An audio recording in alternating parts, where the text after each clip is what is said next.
So I came to Bosnia over 10 years ago. I was living in Germany and they kicked me out. It's a common story over here, but unfortunately, as an American, people think it doesn't happen to us.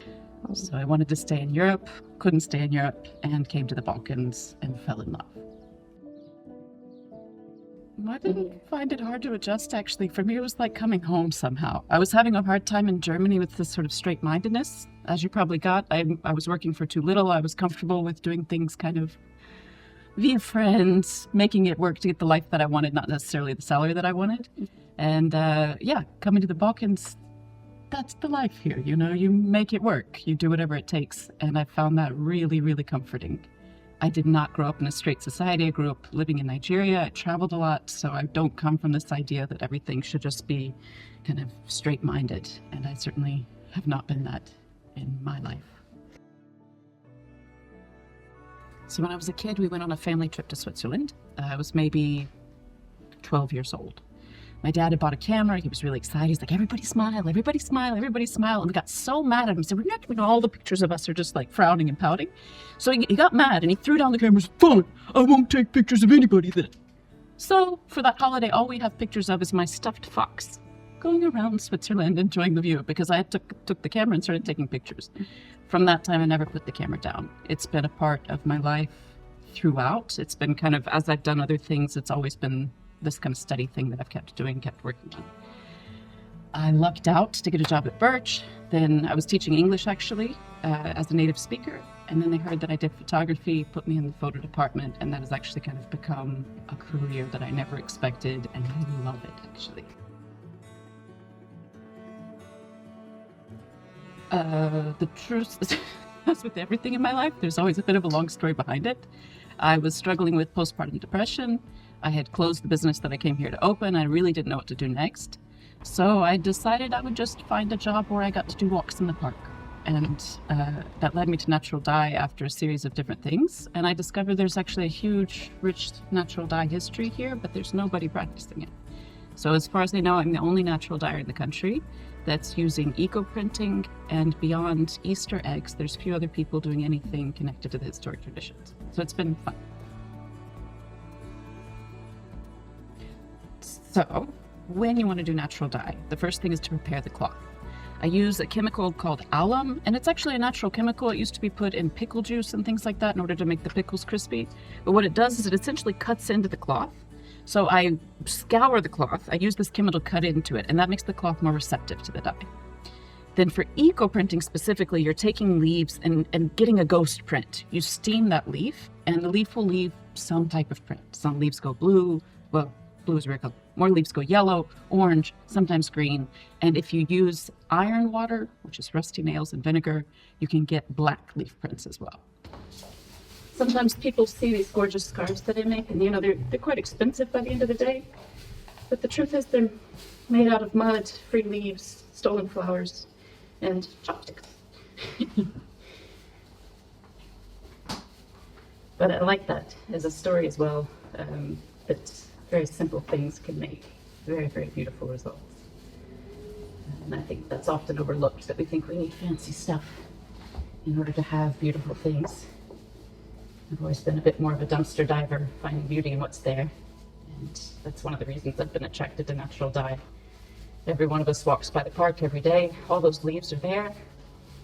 If we look at them in a new way, we can see that it's a huge luxury that we have to live in a city with so many parks, so many leaves, so much nature around.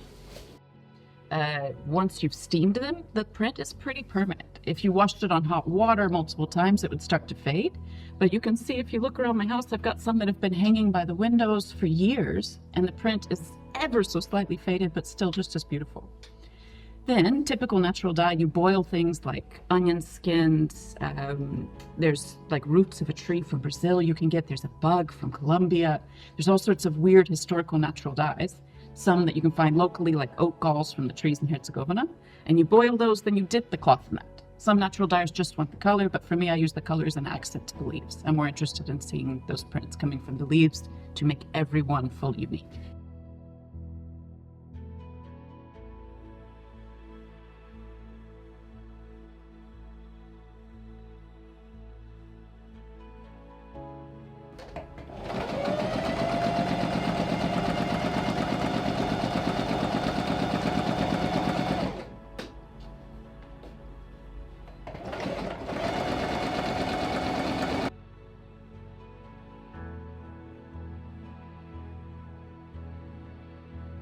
So I can show you, when I first got into it, I was seriously like trying literally everything, and I was testing different materials, different cloth.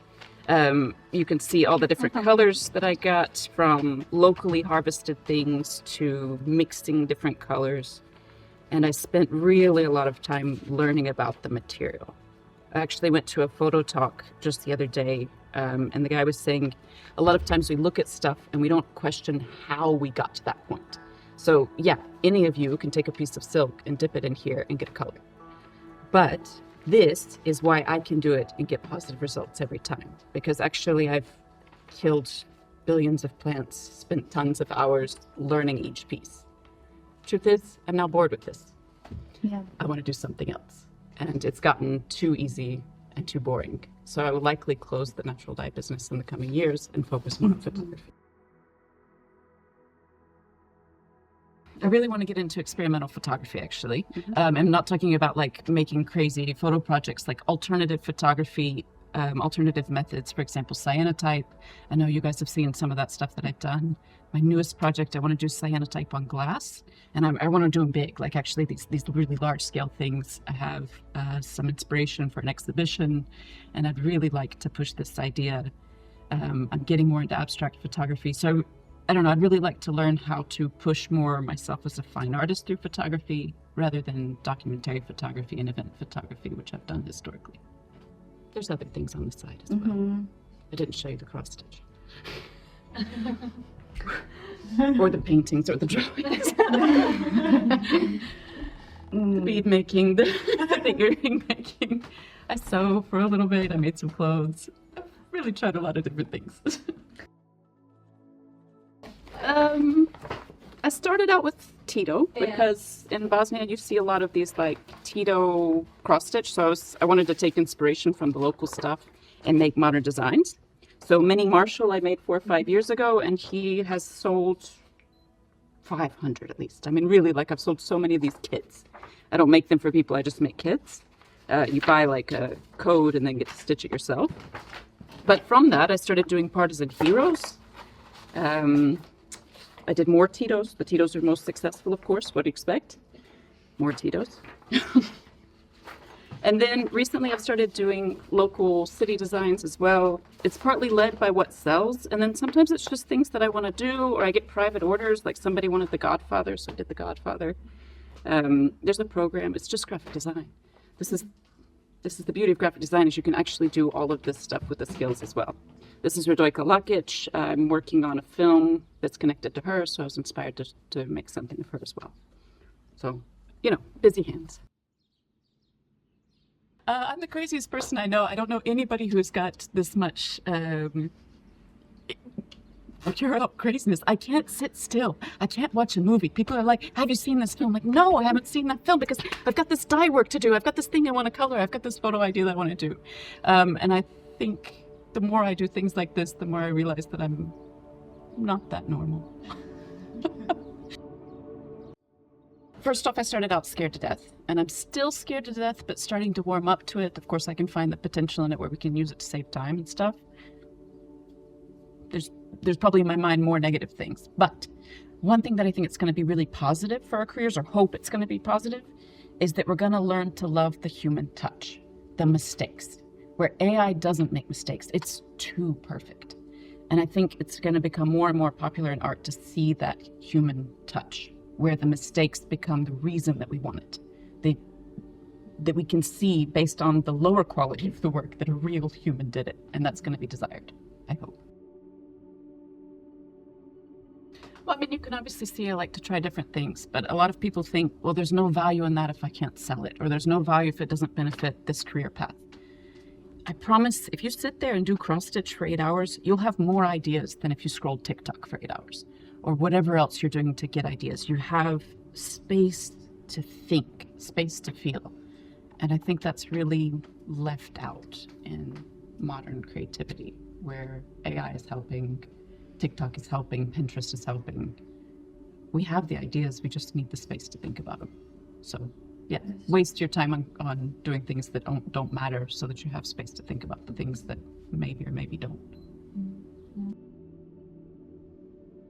I think think it shows us that we always need to find that connection to space and always find the beauty no matter where we are. Especially in Bosnia, you know, I see people wanting to go to Germany. I see people wanting to go to the States. They want to leave. But there's so much beauty here. There's so much history that's richer than just the wars. And for me, the natural dye is that thread that you can follow. There's something else to find. And then at the end of the day, you have something beautiful to touch. It fills that poetry in your life.